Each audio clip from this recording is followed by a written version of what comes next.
ইয়ে করেন আপনারা, আপনি আগে সুস্থ হন, সুস্থ হওয়ার পর আপনি চাইলে আপনার পক্ষে কেউ চাইলে মামলা করতে পারবেন। গায়ে এটাই আপনার সাংবাদিক আছে, পুলিশও আছে, প্রসিডিউর আমরা সেটা এরা ইয়ে করে। আজকে আপনি কয়জনকে নিয়ে আসছেন এই বাজারে? কয়জনকে নিয়ে আসছেন আপনি? 3 জন ছিল। 3 জন। বাকি 2 জন কোথায়? বাকি 2 জন মধ্যে আলাদা ব্যবসা হলো, আলাদা আলাদা কথা বলার মতো অবস্থায় নাই। ব্যবসা হলো আলাদা আলাদা। এরা মনে করেন মাল কিনে এরা চলে গেছে। এরা কয়েকবার ফোন দিছে, হেয়ার আগে এরা খাবাই লোড করি মানে এক সাইডে ফালাই দিছে, বুঝছেন?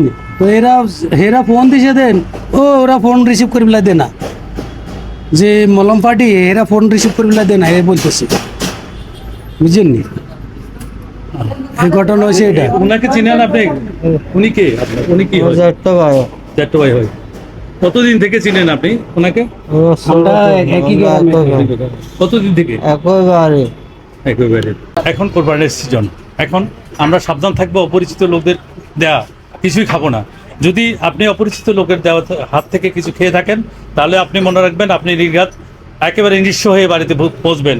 এই যে ওনার ভিডিওটা আপনাদের সামনে দেওয়ার, সচেতন করার জন্য আমাদের এই ভিডিওটা দেওয়া।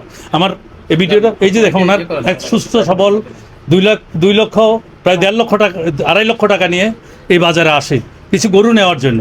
কিন্তু অসাধু ব্যক্তি যারা আছে, মলম পার্টি যারা আছে, তারা ওনাকে কিছু খাইয়ে দিয়ে আজকে ওনাকে খুব করুণ অবস্থা, ব্যবসা তো দূরের কথা, তার সর্বশান্তক হয়েছে। সুতরাং আমরা সবাই সাবধান হব, অপরিচিত কারো দেওয়া কিছু খাবো না, এটাই সবচেয়ে বড় ব্যাপার। তাহলে আমরা ক্যামেরাটা চেক করি। আপনি গরু কিনছিলেন না? আমি কিনতে পারিনি তো। না না, আজকে আর কি গরু কিনবো? ওনাকে বাঁচান 3 মুশকিল। ভাই আপনার নামটা আমাকে একটু বলবেন। আমার নাম গিয়াসউদ্দিন। গিয়াসউদ্দিন। বাড়ি আমরা একই বাড়ি। ঠিকানাটা বলবেন আর আপনার মোবাইল নাম্বারটা বলবেন। আমার বাড়ি হলো ফেনী লেমুয়া, বাণিজ্যিক এলাকা।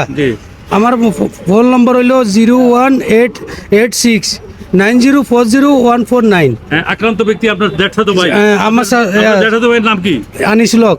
আপনারা এখন এই যে পুলিশের কাছে কি জিডি করেছেন? হ্যাঁ, জিডি করেছি। মামলা এখনো করি নাই।